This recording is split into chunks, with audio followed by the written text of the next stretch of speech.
জাদুর সোনার চামচ ও রূপার চামচ। কমলাপুর নামের একটি সুন্দর গ্রাম ছিল। গ্রামটি ছিল সবুজে ঘেরা। সেই গ্রামে টিনা ও মিনা নামে দুই বোন বাস করত। কিন্তু তাদের বাবা মা অনেক দিন আগেই মারা গেছে। ওই গ্রামে তাদের আপন বলতে আর কেউ ছিল না। ফলে তারা দুই বোন একে অপরের প্রতি নির্ভরশীল ছিল। কিন্তু টিনা ছিল অনেক পরিশ্রমী, দয়ালু ও সৎ। টিনা প্রতিদিন ভোরে উঠে ঘরের সব কাজ করত, মাঠে যেত, ঘর গোছাতো, রান্না বান্না করত এবং কোনো প্রতিবেশী বিপদে পড়লে তাকে সাহায্য করত। অন্যদিকে মিনা ছিল অলস, লোভী ও স্বার্থপর। মিনা সারাদিন শুয়ে বসে দিন কাটাতো, কিন্তু ঘরের কোনো কাজই করত না। মিনা কখনো কোনো কাজে আগ্রহ দেখাতো না। তখন মিনা বলল, টিনা আপু, তুমি এত কষ্ট করছো কেন? আমাদের তো কোনো কিছুরই কমতি নেই। আমি আরাম করতে চাই। আর হ্যাঁ শোনো, আমি এত কষ্ট করতে পারবো না, তুমি করো। আমি শুধু ভালো ভালো খাবার খাবো। তখন টিনা বলল, বোন, এভাবে বলতে হয় না। পরিশ্রম আমাদের জীবনের অংশ, আর পরিশ্রমের ফল ভালো হয়। মানুষকে সাহায্য করলে আল্লাহ খুশি হন। কিন্তু আমার কষ্টে যদি তোর ভালো লাগে, তাহলে আমি তাতেই অনেক খুশি। তোর কোনো কাজ করতে হবে না। তারপর একদিন সকালে টিনা ও মিনা জঙ্গলে কাঠ সংগ্রহ করতে গিয়েছিল। তারা হঠাৎ দেখতে পেল পথের ধারে এক বৃদ্ধা বসে আছে। তাকে দেখতে অনেক ক্ষুধার্ত ও ক্লান্ত লাগছিল। তখন টিনা তার কাছে গিয়ে বলল, দাদিমা, আপনি কি অনেক ক্ষুধার্ত? আপনাকে অনেক ক্লান্ত দেখাচ্ছে। আপনি কি কিছু খাবেন? তখন বৃদ্ধা কৃতজ্ঞতা প্রকাশ করে বললেন, ধন্যবাদ মা। কে গো তুমি? তুমি খুব দয়ালু। তবে মা, আমি সত্যি অনেক ক্ষুধার্ত। আমাকে একটু খাবার দেবে?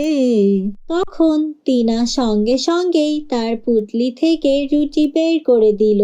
এসব দেখে মিনা বিরক্ত হয়ে বললেন, উফ, বুড়ো মানুষ এত খেতে চাইছে কেন? নিজের খাবার নিজে জোগাড় করতে পারে না? আমাদের নিজেদেরই খাবার কম, আর তুমি অন্যকে খাবার দিচ্ছ। তখন বৃদ্ধা তার আসল রূপে ফিরে আসলো, আর ওরা দেখলো বৃদ্ধা একজন পরী। তখন পরী বললেন, শোনো মেয়ে, দয়া ও উদারতা মানুষের সবচেয়ে বড় গুণ। তুমি যদি এই গুণগুলো অর্জন করো, তবে জীবনে সুখী হবে। কিন্তু টিনা, তুমি খুব ভালো মেয়ে, তোমার জন্য আমার পক্ষ থেকে একটা উপহার আছে। তারপর পরীর কথা শুনে মিনা বলল, আমার জন্য কি নেই? তখন পরী হেসে বললেন, লোভীরা কোনো উপহার পায় না। পরের দিন টিনা সাহস করে সেই গুহায় প্রবেশ করলো। তখন গুহার ভেতরে পরী অপেক্ষা করছিলেন। তখন পরী বললেন, তুমি এই চামচ নাও।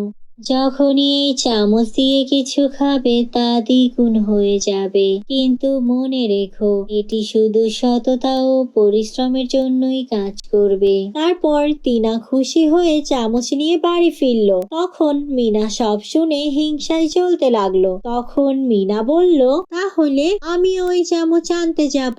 এটা বলে মিনা গুহায় গেল। তখন পরী মিনাকে বললেন, তুমি এখানে কেন এসেছো বাচ্চা মেয়ে? তখন মিনা মিথ্যা কথা বলল, আমি খুব ভালো মেয়ে, আমারও একটা চামচ চাই। তখন পরী মুচকি হেসে বললেন, তুমি কি সত্যি চাও? তাহলে এই রূপার চামচ নাও। তবে চামচটা লোভীদের জন্য নয়, লোভ করলে কিছুই পাবে না। তারপর মিনা খুশি হয়ে চামচ নিয়ে বাড়ি ফিরল। কিন্তু লোভ করে যখনই সে রূপার চামচ দিয়ে কিছু খেতে গেল, তখনই খাবার উল্টে মাটিতে পড়ে গেল। তারপর টিনা সোনার চামচের জাদুতে গ্রামের সবাই খুশি হয়ে গেল। অন্যদিকে মিনার রূপার চামচ কোনো কাজই করলো না। তারপর মিনা অবশেষে টিনার কাছে এসে বলল, টিনা আপু, আমি অনেক ভুল করেছি, আমাকে ক্ষমা করে দাও। তখন টিনা বলল, বোন, তুই যদি সত্যিকারের পরিশ্রমী হতে পারিস তাহলে পরি তোকেও উপহার দিবেন। তারপর মিনা টিনার মতো পরিশ্রমী ও দয়ালু হয়ে উঠল। তখন পরি এলেন আর মিনার চামচকেও সোনার চামচে পরিণত করলেন। বন্ধুরা, আমাদের গল্পটি তোমাদের কাছে কেমন লেগেছে? যদি ভালো লেগে থাকে তাহলে আমাদের চ্যানেলটি সাবস্ক্রাইব করো এবং নতুন নতুন ভিডিও পাওয়ার জন্য পাশে থাকা বেল আইকনটি অন করে রাখো। ভিডিওতে একটি লাইক কমেন্ট করতে ভুলো না যেন।